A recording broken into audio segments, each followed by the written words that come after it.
I am in my backyard, so I have birds and airplanes today. Excellent. I have a dog Hopefully in the that's living all. room and I see a squirrel out the window, but hopefully he doesn't see it. And then we'll be bark free for a little while. Hi, everyone, and welcome to RBCM at Home, our digital engagement series. In this format, you can see me and your presenter, but we don't see you. But please, again, use that chat window to chat with us and let us know where you're watching from or to share any questions. I'm a learning program developer at the Royal BC Museum, and I'm coming to you today from my home, which is located on the territories of the Songhees and the Esquimalt First Nations, the Lekwungen-speaking people in Victoria, British Columbia. RBC at Home started in March when our museum and archive closed to the public due to the pandemic. It was an opportunity to talk to staff about what they were working on from home. Now, even though some of us are back to work, we are continuing to chat not only with our staff, but with museums, cultural sites, and science centers around BC. Today, we are joined by Sandy Yikes, Director of Science, Technology, Engineering, Art and Design, and Math Education, also called STEAM Education at Science World. Science World is located in Vancouver and has been engaging learners through science and nature in fun and exciting ways since 1989. Hi, Sandy. Thanks so much for joining us. Oh, it's exciting to be here. Can you tell us a little bit about yourself and how you got interested in STEM education? Sure. STEAM? I would first like to acknowledge that I'm on the traditional and unceded territory of the Coast Salish peoples here in Vancouver. I'm in my backyard. It's a privilege to be here. I have a lot of degrees in physics. I actually have a PhD in physics, but all the way through my degree process, I was super interested in what I thought of as education, what other people might think about as science communication or informal science education. And when I was winding up towards graduation, I realized that the part of my job that I loved the best was talking to folks about the cool things I was discovering and had discovered. And so I was really lucky to be able to get work at Science World where I can do that every single day. Awesome. And how long have you been at Science World? I've been at Science World almost exactly 24 years. Oh, that's amazing. That's great. It's such a fun place. I wonder if folks have been there. You can use the hands up function and let us know if you've been there or say in the chat window. But things have changed a little bit with COVID. Is Science World still open? Is the dome still open? The dome is still open. We're open solidly through until this coming up Sunday. Today is in fact Tuesday. So we are open until this coming up Sunday. And after that, we're dropping back to a Thursday through Sunday schedule. We're open. We're very, very clean. We've been watching a lot of Lego and also doing a lot of online things at the same time. Excellent. Well, and speaking of online, you're joining us here today, and we're going to talk about coding. So Sandy, we're going to turn it over to you for a little bit more about what coding is and what coding without a computer looks like. Right. Thanks so much. So most of us, when we think about coding or computer programming, we think about a computer and the ways that we tell a computer to do stuff. So that's effectively what coding is instructions that we give to a computer. But the basic skills that we use for coding a computer are skills that we use all the time in our everyday life as well. And some people would call those skills computational thinking skills. And honestly, they are things you do every single day. So I'm going to put up what I promise is my only super boring all text slide or all text screen. So yeah, with any luck, that's going to tell you what computational thinking is. So you'll recognize some of these things as processes you do every day. Every day we do logical reasoning. If it's raining, I won't go out. If it's not raining, I will do my gardening, that sort of thing. Algorithms is such an awesome word, but it's basically, an algorithm is basically a recipe. So it's a process that we go through to do something that we know how to do. So an actual recipe is a fantastic example of that. We break down tough problems into smaller problems that we know how to solve. These are things that Like if you are planning a trip across Canada, which you're probably not doing right now, you plan each leg of the trip or each day's worth of the trip separately so that you don't have to try to imagine a giant puzzle all at once. Human beings are awesome at finding patterns, and finding patterns is a real key to anything in the way of science and technology. If we could figure out how that something happens over and over again, then we can predict it, and we can make plans based on those predictions. So this is the kind of thinking that the very first we might call the very first scientists did while studying the weather and the patterns of the seasons in order to figure out when the best time was to gather or hunt certain kinds of things, or in the case of, say, ancient China, when the best times were to perform certain religious ceremonies. A lot of ancient science is based on the finding of natural patterns in the world and generalizing that so that you can predict. Abstractions are representations of the world that are not full of all the details. So an example that you probably use all the time is a map. When you look at a map, it doesn't have every single tree on it. It doesn't have cars. Sometimes the roads are straightened out, but it helps you find where you're going. And the last piece that we associate with thinking like a computer or computational thinking is evaluation. That's our human process that we do to say, did this thing that I did actually solve the problem? So I'm looking at my garden, so I'm thinking about this. I trimmed my rose bush quite a lot this summer, and I noticed that trimming the rose bush has given me a lot more roses. So I'll file that one away and say next summer I'll trim my rose bush a whole lot more. Um, so when we're talking about coding or computing, we're really talking about these skills. And that the nice thing about these skills is that not only do we practice them every day already, now we know how to name them, but we can practice them and play with them in really fun ways to learn these skills and to teach kids these skills and to just really like enjoy them because they're kind of fun things to do. Probably people do crossword puzzles and Sudokus just to keep your brain going and to have the thrill of solving a problem. So that's computational thinking comes into those things as well. So what I wanted to show off to you is a couple of the tools that we've been using, ironically, online to show people the kids mostly and teachers these skills. I see there's somebody chatting. Oh, that's a link to Science World. Okay, never mind. So the first one I want to show you is a game. Now, a very clever person made this activity into an actual card game called Little Coder. But as you'll see, the basics of this game are something you could invent for yourself.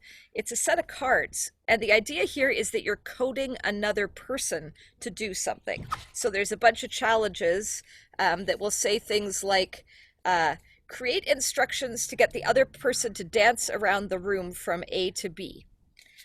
And then you have a bunch of cards, and the cards will say things like turn left, turn right. There's even one, if I can find it, there's even one that's a wild card, so you can make up your own moves. And you lay up a set of these cards, and then you get your computer, your other person who's representing your computer or your robot to follow them. So this is a really fun activity. You could do this anywhere. I have a friend who's a phys ed teacher, and she chalks things on the sidewalk so that the instructions will say turn left, turn right, jump up and down 5 times, spin left, if she's on the grass, do a somersault. So that process of a series of instructions, it's exactly what we do when we talk to a computer, but you could do it playing a game. Many games, in fact, are like this, or you could use little cards like this. And I think it's kind of fun. Coding your friends to do stuff. And you can also, if you are the person being coded, you can take the instructions very literally. So there are some fun videos of a dad asking his kids to explain a peanut butter sandwich to him. And the kids will say, spread peanut butter on the bread, and he'll spread the peanut butter on like the outside of the package of bread. Um, so computers, of course, take things very literally, and you can have a lot of fun taking things literally, even when they're not meant to be taken literally. So that's probably the simplest, most universally accessible way to practice coding and computational thinking without a computer. All you need is some index cards, or maybe chalk on a sidewalk, or maybe a fancier version of the game. I like that a Um, lot, Sandy. It's like yeah, you really have to break down something into every step, like think of every little part. I think it it's just a good exercise. it is a really good exercise. It's and depending on the age of the players and their experience, it can be super challenging to figure out what exactly are the steps. You know, you're across the room, I'm getting you to me. What are exactly the steps that you need to do? Um, so good for spatial thinking and all that good stuff. Hmm. Um, so if bopping around the room and coding your friends isn't your cup of tea, we actually discovered at Science World, we met a woman named Noelle Pepin who did a really beautiful job of combining a traditional craft from her culture with coding. I'm just going to show you her web presence so you can see what it looks like. She calls what she does beaded tweets. And um, so this is Noelle. You can see her here. And this is an example of a beaded tweet. So she uses a bead loom, and then each row here represents a letter in a binary computer code. So computers use a binary code. It's either a 1 or a 0. Now, I particularly love this because what I did for my PhD is I tried to code the ones and the zeros in little flashes of light. Um, but Noelle had this idea of combining the beading technique with the binary code. So I'm going to show you how you could do a really super simple version of that. And if you want to try the harder version, I encourage you to look up Noelle um, and see her technology for doing that. Um, so what is this code I'm using? Oh, that's not magic. I have to actually share it. I will show you the code. It's going to be nasty to read on the screen, I'm sure of it. So the code is it's a binary code. It's represented by ones and zeros. And this particular version of this code is, there are 8 bits, so 8 digits that represent each capital and small letter and a bunch of symbols if you want to put in some swear words or some Twitter handles or something. And deep inside your computer, every capital letter A is represented as 0100000001. And every capital S is represented as 01010011. There's no way I would ever have these memorized. But a fun thing you can do is you can, in turn, represent those zeros and ones as something concrete. So Noelle used those beautiful little seed beads and a bead loom. I have the primary friendly version because that's what I had in my house today. So I've got a pipe cleaner here. You can see it. That's pipe cleaner.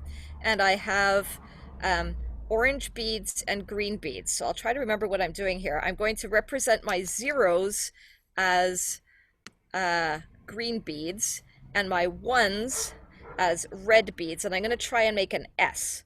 So an S goes 0, I said, is green, 0, 1 is red, 0, oh, hold it up, Sandy, 0, 1, 0, 1, 0, 0, 0, 0, 1, 1. And there I have the first letter of my name represented in binary code, represented by beads on a pipe cleaner, which is pretty cool. I quickly discovered that anything that has 2 kinds of things can represent a binary code. So if you wanted to, you could represent this physically by stand up, sit down, or you could represent it by 2 different musical notes. or you could get into the whole thing and make a huge necklace that has your whole name on it. So this is a really fun way to explore these binary codes and the language of binary, which is what computers use. Just in case you're wondering, my project for making little flashes of light represent the zeros and ones never really got off the ground. But it was fun while I was doing it, and I sure learned a lot about both computers and about light. I'm wondering if you could do an exercise like that with knitting. Oh, that'd be so cool, right? Knit, knit, purl, knit, knit, knit, Yeah, purl. Yeah, yeah. or crochet, or I actually Cross stitch. cross stitch would be fantastic. I actually saw somebody had cross stitched QR codes, um, Oh, very which neat. would require a lot of patience. I was making friendship bracelets a couple summers ago, and there's a way to do friendship bracelets with two colors. So I had a friendship bracelet that was worked out to represent a message in binary code. So the possibilities are endless, and while you're doing this, you're basically getting familiar with the idea of binary. An old-fashioned version of binary is Morse code, so it has dots and dashes. In Morse code, strangely, it's not the same number of digits for each letter. So S in Morse code is dot dot dot. But an A might have more digits than that. But so you could do the same kind of thing and make a Morse code bracelet. Um, so again, just getting comfortable with the language of computers by playing around with materials that you've probably got kicking around the house. At least I do. Yeah. Okay, I'm not seeing massive chatting or anything. Shall I show you one more? What do you think, Kim? Yes, please. That'd be great. Okay, so in my other life, when I'm not being a scientist and a science teacher, I play an awful lot of fiddle music. And fiddle music is terrific for dancing. Now, it is not good times for social dancing right now. Uh, so, my English country dance band plays in a park with no other people. Um, but I got thinking about dancing and coding. And there's a children's dance which I would love to show you. It's called Sasha. And it's a really fun way to start thinking about the patterns that we see when we're coding. So sometimes when we're coding, we use a loop or a pattern, or we say we're going to do something a certain number of times. And dancing is totally like that. So I'm going to play. Oh, is this going to work? I don't. We didn't If even try. if there's music, and when you get to your share screen, there'll be a Yeah, little button in the bottom left corner that says share computer sound. that's brilliant. So I've never just done that click that before. and we Let's give should it a hear it go. too. There's a button that says share computer sound. Oh, so not seeing it. Should have been before you started to share. I will. Okay, we're going to back that up. I promise you it's worth it. You're going to see some cute little kids doing a fun thing. Share computer sound. There we go. Thank you for troubleshooting that with me. You're welcome. That's also an important computer skill. Okay, we'll make them big, and we're going to watch these kids do a dance. And what you're going to do in the privacy of your own amazing homes is watch for the pattern. Саша, Саша, раз, два, три. Okay.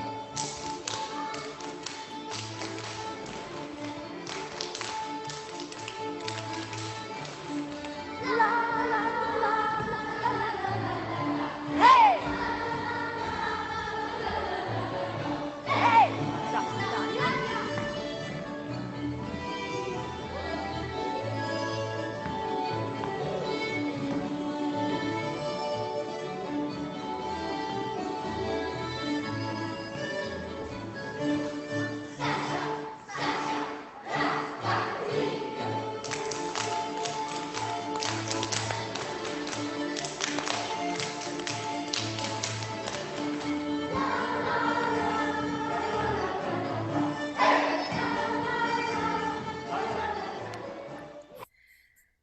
So, ooh, I hope, did that come through, Kim?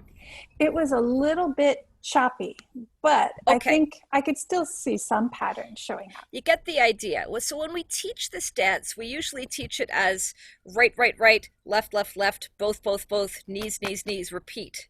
And that's the language that we usually use when we teach that dance. But it's fun to think about it. If you were going to write it as a code, how would you write it? So you might write down or write in symbols. You might write something like that times three, and then something like that times three, and then something like that times three, and so on, and then repeat the whole thing. And that's exactly the same kind of language that computer coders, computer programmers use when they're telling a computer what to do. They will take a small piece. If they could take a small piece and say repeat it 3 times, that's way more efficient than saying clap your right hand, clap your right hand, clap your right hand. We say clap your right hand 3 times. And so dancing is a really fun way to get into coding. You can make up your own dance. So this is what we have teachers and students doing quite regularly, is inventing their own dances and then describing them using code. And it makes my breath a little tight to see all those children touching each other without masks on. So at the moment, we do solo dances like the chicken dance. This one, I know the chicken dance. the chicken dance. So that's a nice solo dance and solo dance moves. But dance choreography, when you look at how it's written out, is very, very much like a computer code, only you're coding people. But you also have to be very precise. So if a choreographer wants to write down a dance so that somebody who's not talking to the choreographer can do it, they need to have that same precision, and they need to have the same shortcuts. They need to break down a complicated thing into simpler pieces. So anytime we're teaching a dance or learning a dance, or for that matter, a lot of music in general has these patterns to it. So you'll hear musicians say things like, this is an AABB tune, which means something to musicians. It means that you repeat the first part and then you repeat the second part. And so we all use these codes all the time. So this is how you can actually learn an awful lot about coding computers, and how you have probably already a lot of the skills to be a coder in your own head and in your own lives. There's also, of course, tons of amazing things you can do online to practice those coding skills. But if screen time is not your friend right now, I encourage you to make up your own dances and to code up your craft projects. I don't know if anybody on this session is a knitter or a crocheter, but if you take a look at your patterns, the pattern that tells you how to make a thing, and think about it from the point of view of a computer programmer, holy doodle, there are so many. There's loops in there. There's special symbols that tell you what to do. My crochet patterns always have brackets, like do this 6 times. So you're going to find this coding everywhere in your life, and then you can confidently say that you're a coder. The only trick then is learning the special languages that computers need in order to translate that into something you want the computer to do. Yeah. So that's what we've been doing with coding without computers. I hope it's fun. I hope you try some of it. I'd love to hear from you if you do. Yeah. Yes, if people do, we'll get Chris to put us both back on, or go to speaker view here, or gallery view. So if you do try something, if you try breaking down your recipe, your dance move, your knitting pattern, if you want to try breaking that into code, please share that with us. You can send it to me at kgough@royalbcmuseum.bc.ca, and I'll share that with Sandy, and with your permission, we can put it up on social media even, and put something there. Do you have